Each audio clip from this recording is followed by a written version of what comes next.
slow up, no I don't take shit. I got no love for the fakeness. If you wanna play tough and wanna hate this, I'll always show up. Di bawah penjura kita berdiri dengan cinta dalam mati penuh api. Di barisan yang tak pernah mundur, di tanah yang selalu kita jaga dengan dada tegap. Di langit yang senantiasa memantulkan warna merah putih, di sanalah cerita ini dimulai. Cerita tentang sebuah tim, sebuah nyala, sebuah harapan yang berjalan menuju takdirnya sendiri. Di Bandara Suwarnabhumi, Thailand, seharusnya hanya ada aktivitas normal. Turun naik atlet dari berbagai negara peserta SEA Games 2025, kamera TV lokal yang sibuk mengejar wajah-wajah terkenal, relawan panitia yang hilir mudik sambil memanggul perlengkapan, serta beberapa jurnalis yang menunggu momen wawancara. Semuanya tampak biasa, teratur, rutin. Tapi semua berubah begitu pesawat yang membawa timnas Indonesia U22 menyentuh tanah. Begitu pintu pesawat terbuka, dunia seperti berubah warna.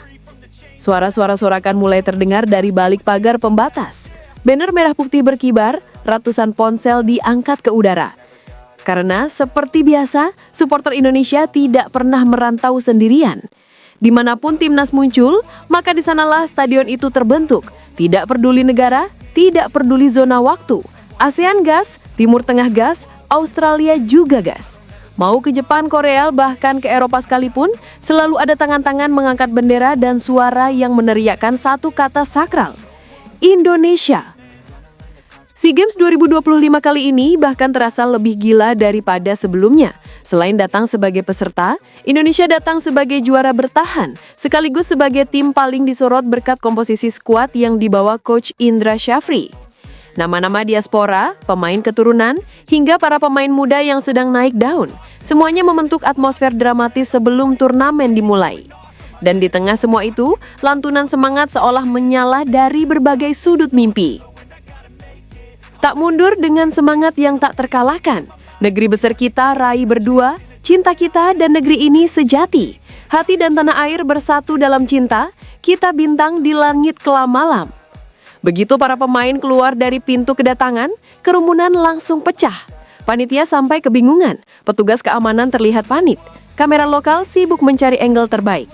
Tapi bagi Indonesia, semua ini sudah biasa. Ini bukan kejutan, ini adalah gaya kita. Ini adalah budaya timnas.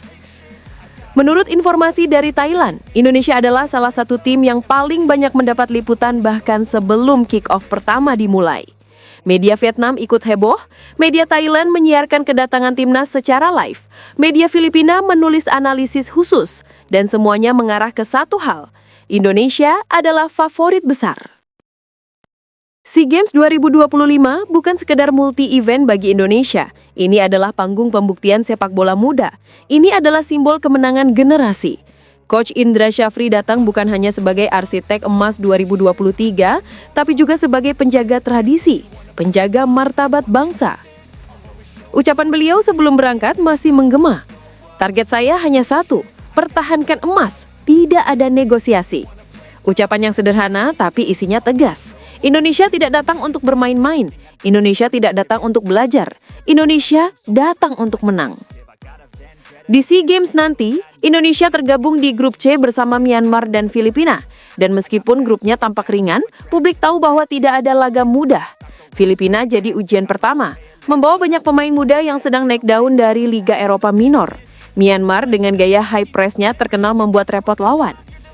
Ekspektasi publik, oh jelas, bukan ekspektasi standar. Mereka menginginkan dominasi, tekanan tinggi, permainan cepat, dan kombinasi gaya Eropa plus flair Indonesia. Minimal permainan seperti saat menahan Mali 2-2 pada uji coba terbaru. Fans ingin melihat api, fans ingin melihat karakter, fans ingin melihat bukti bahwa generasi ini lebih dari sekedar nama.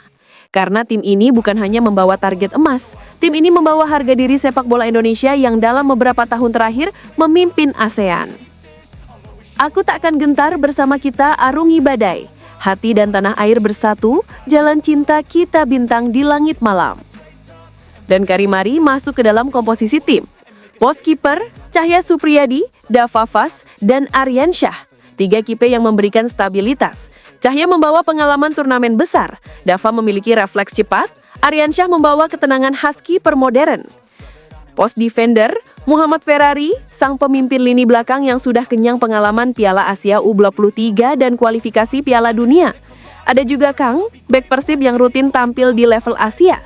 Donitri, bek fleksibel yang bisa dimainkan di beberapa posisi. Dan tentu saja, bintang diaspora Dion Marks membawa pengalaman Eropa dan gaya bertahan yang modern dan agresif. Pos tengah, dengan masuknya Ivar Cener dan Marcelino Ferdinand, lini tengah Indonesia jadi pusat perhatian media internasional. Kombinasi Ivar sebagai deep playing playmaker dan Marcelino sebagai creator membuat sektor tengah Garuda Muda jadi yang paling ditakuti di Asia Tenggara. Ivar sendiri adalah magnet media.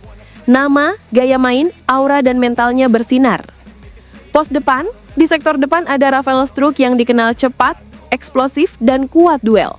Ada Mauro Silstra sebagai predator kotak penalti. Dan ada si mental baja, Hoki Karaka. Sering dihujat, sering diragukan, tapi selalu muncul di saat penting. Tidak heran jika media Vietnam heboh. Media Bao Saidong menulis, 5 pemain keturunan Indonesia, Dion Marks, Ivar Jenner, Rafael Struijk, James Treven, dan Mauro Zylstra, membawa kualitas Eroka ke SEA Games ke-33. Media Titre juga menambahkan, Indonesia adalah tim dengan program pembinaan muda paling progresif di ASEAN. Mereka bukan hanya juara bertahan, tetapi juga favorit kuat. Untuk kawasan ASEAN, itu sudah seperti pengakuan resmi. Indonesia dinilai bukan lagi tim regional. Indonesia disebut sebagai tim berlevel Eropa di usia muda. Kita bintang di langit kelam malam. Di sisi lain, sementara Indonesia disoroti karena kekuatan, Malaysia kembali diterpa badai gelap. Menurut laporan ESPN, FIFA merilis laporan 63 halaman mengenai 7 pemain naturalisasi Malaysia yang tidak memiliki darah Malaysia sama sekali. Parahnya mereka dituduh memakai dokumen palsu, memalsukan silsilah nenek katek, hingga terlibat percakapan WhatsApp lintas 5 negara. Malaysia, Brazil, Argentina, Belanda, Spanyol. FIFA menganggap FAM sudah tidak punya dasar untuk banding dan ancaman pidana sedang disiapkan. Situasi ini membuat beberapa peserta SEA Games bahkan mengusurkan pembekuan keikutsertaan Malaysia sebagai bentuk sanksi moral. Dan di titik ini, kontras antara Indonesia dan Malaysia terlihat jelas. Indonesia naik daun, melaju, memimpin. Malaysia tenggelam dalam skandal, keraguan, dan dokumen palsu.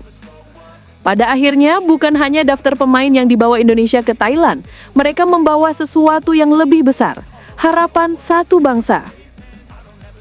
Ketika Ivar Jenner mengenakan ban kapten, ketika Marcelino menatap lapangan sebelum kick-off, ketika Rafael Struijk dan Mauro berdiri tegap di depan kamera, mereka membawa pesan, Indonesia bukan lagi penggembira. Indonesia datang untuk menguasai. Generasi ini adalah generasi baru. Generasi yang pernah melawan Jepang, Australia, Irak, Arab Saudi.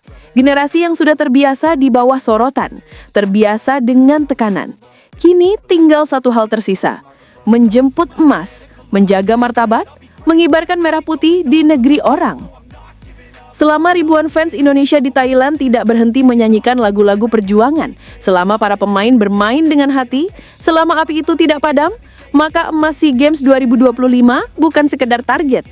Bukan sekedar harapan, ia akan menjadi tradisi, simbol generasi baru, dan bukti bahwa Indonesia berada di jalur yang tepat. Untuk semua pemain, pelatih, ofisial, dan supporter, tetap semangat, tetap percaya, karena kita adalah Garuda.